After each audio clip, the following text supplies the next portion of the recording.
boa tarde para vocês. Espero que todos estejam tendo uma boa aula, né? Hoje é boa noite, eu estou gravando aqui a minha parte, que eu fiquei responsável aí pelo grupo, para falar um pouquinho sobre o Noia Verde. Então, eu vou compartilhar aqui minha apresentação. Espero que vocês gostem. Começando só para a gente ter um alinhamento dos conceitos, provavelmente o primeiro grupo já falou um pouquinho sobre isso aí, né? Meus colegas também, mas como eu tenho que ir diretamente ao ponto da questão, que vocês vão perceber que eu vou falar sobre essa, essa dimensão, esse modal do amor, né? Dentro da visão da filosofia de Noia Verde. Então, vamos falar um pouquinho sobre a questão dos motivos religiosos básicos, né? O Noia Verde considera que os motivos são o motivo pagão, que vem lá da antiguidade grega, que trata dos aspectos da natureza e da forma, o motivo escolástico, que veio aí dos São Tomás de Aquino, tratando da questão da natureza e graça, e a visão humanista, natureza e liberdade, com o foco no homem. E ele observa que há uma tensão dialética entre dois princípios que eles são opostos e que nenhum desses motivos consegue resolver. E daí a proposição do motivo religioso básico da filosofia cristã, que é a criação, a queda e redenção por meio de Jesus Cristo. E um conceito importante é o conceito do coração. Coração, que é esse algo interior, a alma, a mente, espírito, dentro da visão religiosa ou dentro da visão científica, a consciência, o ego, a subjetividade e a identidade. Então, dito isso, né, os nossos, o nosso tópico aqui, ele trata sobre esse tema, retrocipações jurídicas e sociais no aspecto modal do amor. Então, nós vamos falar sobre o aspecto modal do amor e as suas antecipações jurídicas e sociais, né? Primeiro conceito, retrocipações e antecipações, são, então, analogias modais que não só indicam a coerência, mas também uma ordem, uma pré-condição existente entre modalidades. Então, nós vamos ver justamente esses antecessores ao aspecto modal do amor, como ele vai tratar disso. Vocês vão perceber que o que ele trata é do mandamento universal do amor, né?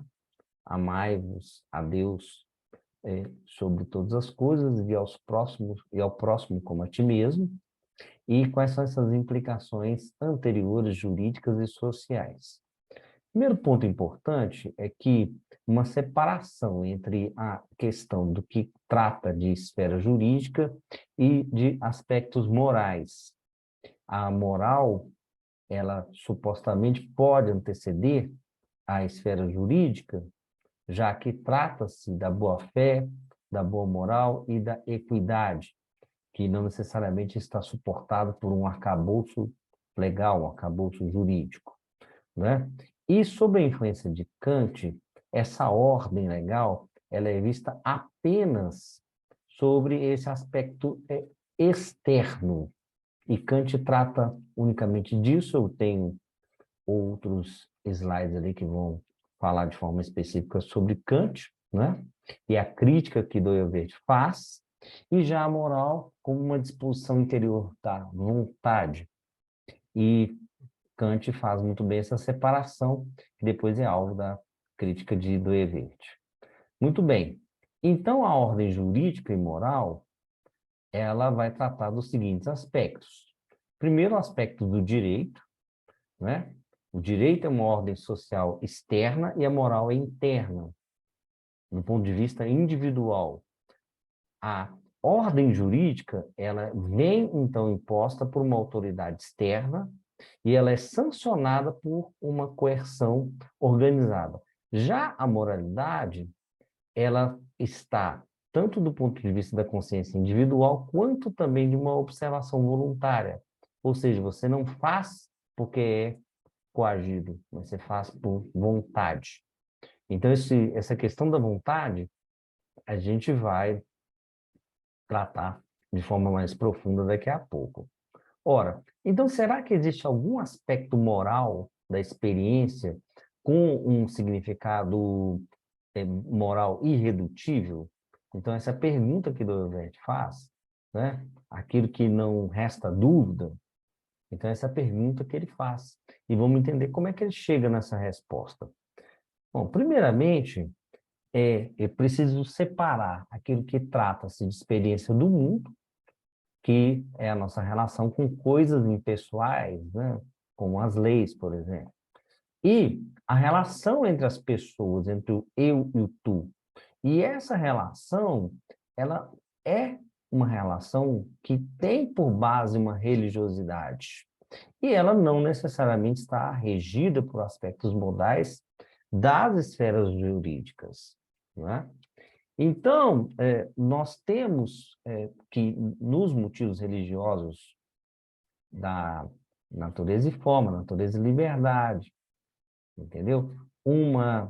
Da matéria e forma, perdão, natureza e graça, natureza e liberdade, uma visão existencialista e depois uma crítica transcendental que, no caso lá da natureza e liberdade, gera um conflito dialético, né? Gera uma visão dialética que não necessariamente é resolvida. E isso pode levar a uma ilusão idólatra, né? Essa ordem temporal da existência humana.